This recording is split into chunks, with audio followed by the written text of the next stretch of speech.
Okey, so sekarang kita pergi kepada soalan nombor 4. Yang pertama, okey, dia bagi maklumat normally distributed. Dia bagi nilai mean 45 minit, standard deviation 5 minit. Okey, so dia kata dia classify late jika telah mencecah pukul 8 pagi. Okey, pashkat akan jadi merah. Okey. So sekarang ni kita nak tahulah. Sekarang kalau ini rumah, okey, kalau yang ini rumah sama dulu Okey, dia nak pergi ke tempat kerja. So dia kata mean dia adalah 45 minit sampai tempat kerja. Okey. Kemudian satu hari ni Lina dia bertolak daripada rumah dia pukul 7:05. Jadi kat sini kena sampai kalau boleh sebelum pukul 8. Tapi kalau kita tengok kalau jarak dia ni sekarang, kalau dia berjalan kalau perjalanannya tidak ada masalah, perjalanan ni ambil masa sekarang saya tengok kalau kita kira tolak biasa, tolak ikut jam lah, sistem jam, kita dapati 55 minit masa yang diperuntukkan tu. Jadi kalau dia sampai ngam-ngam 55 ni tak ada masalah. So apa yang dikategorikan sebagai late itu apabila probability nilai X kita tu melebihi 55 minit. Kalau dia ambil masa 56 minit, maksudnya dia sampai pukul 8 seminit. Jadi kategori late apabila lebih besar dari 55 minit inilah. So dia akan jadi, kita akan tukar probability jadi root Z lebih besar 55 tolak dengan min 45 bahagi standard deviation 5.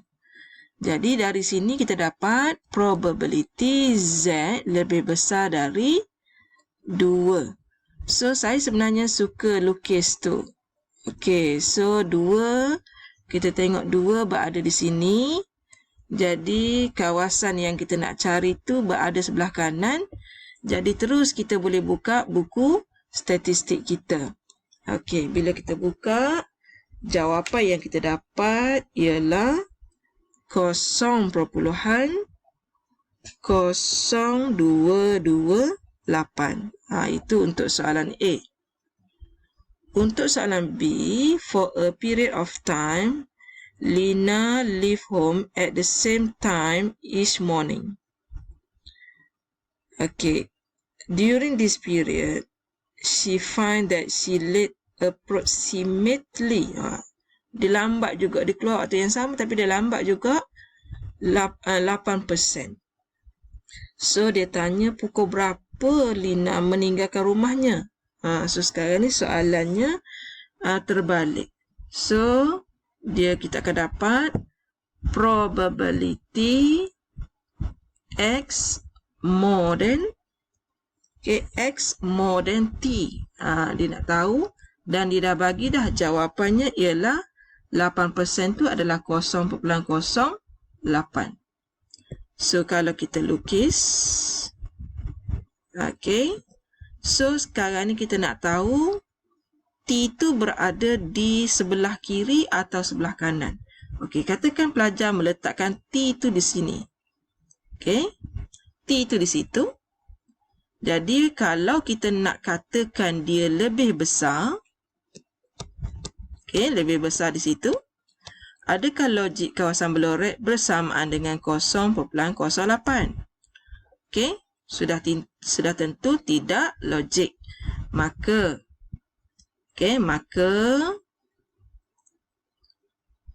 kawasan Blorek, nilai T itu berada di sebelah kanan. Okey, so kita kata nilai T berada di sini kerana keluasan kawasan berlorek yang kecil ini logik 0.08. Boleh? So, kita simpulkan dia berada di sebelah kanan. Jadi, saya nak buat pertukaran supaya dia menjadi Z sekarang. So, T tolak dengan 45 bahagi dengan 5 sama dengan 0.08. Okey, so T tolak 45 per dengan 5 sama dengan positif. Saya nak kena cari nilai tu dalam buku statistik. Kita cari 0.08.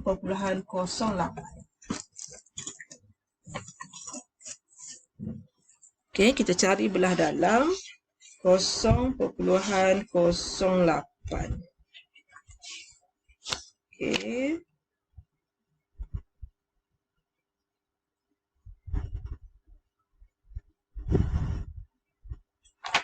So, belah dalam maksudnya muka surat 21 lah. 0.08. Yang kita ada ni 0.808.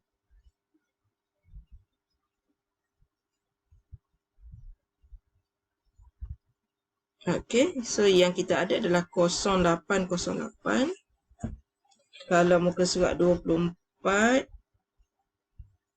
Okey, kalau muka surat 24, oh dia lain. 0.0. 0.0.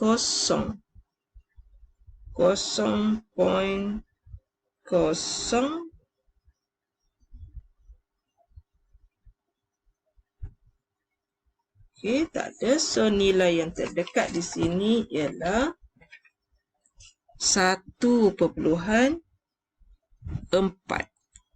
Okey, itu yang terdekat. 1.4. Okey, sebab bacaan sebenarnya adalah 0.0808. Okey, kemudian 1.4 ni kita darab dengan 5. Kita tambah dengan 45. So, dari sini Madam akan dapat T bersamaan dengan 52. Sekejap Kita dapat cek lagi sekali. Okey, sebab kot-kot ada jawapan yang Madam tak perasan. Okey, kita ada yang paling dekat 08. Okey. So, okey, Madam buat kat sini. Takut awak pun ada masalah macam Madam nanti, Madam buat kat tepi ni. Yang T tolak 45 per dengan 5 sama dengan positif 1.4. So, Madam ambil 41. Okey, nanti Madam terang kenapa. Jadi, T awak akan jadi 1.41 darab dengan 5. Okey, tambah dengan 45.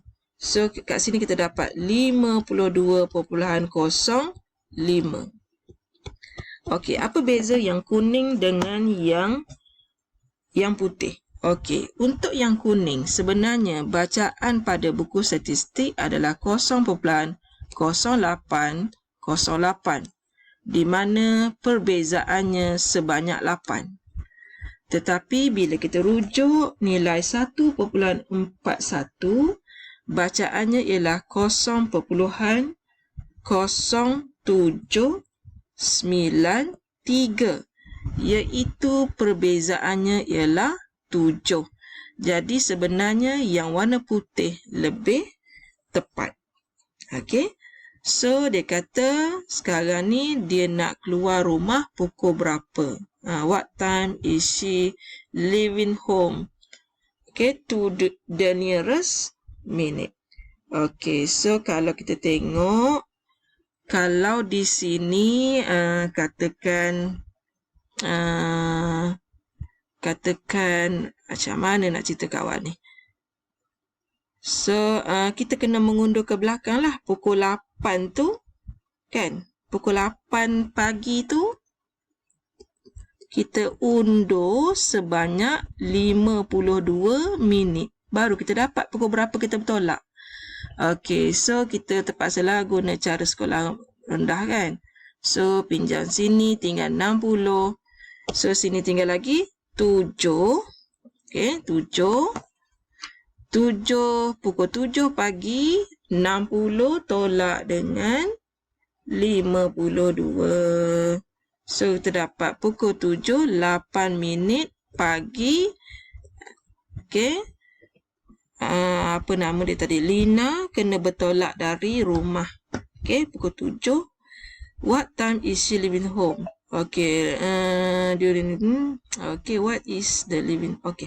Kalau awak bondati tu menjadi 53, okey, jadi 53, Lina sampai awal ke tempat kerja lah. So, sepatutnya, sekejap kita tengok. Pada pukul 7, 8 minit ni, kalau dia bertolak 7, 8 minit, dia akan jadi lewat 0.08.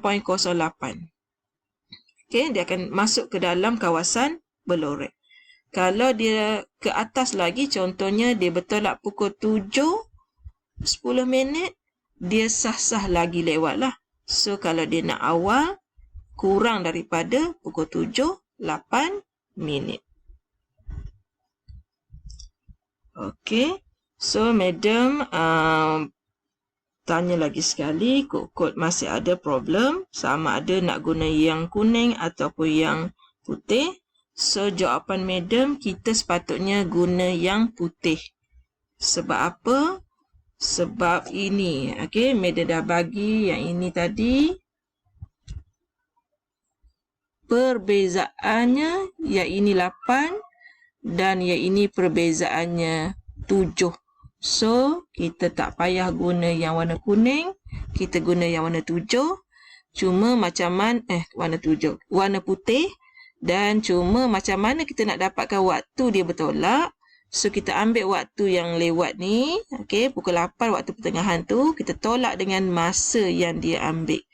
So, dia kena bertolak pada pukul 7, 8 minit pagi. Selesai soalan nombor 4.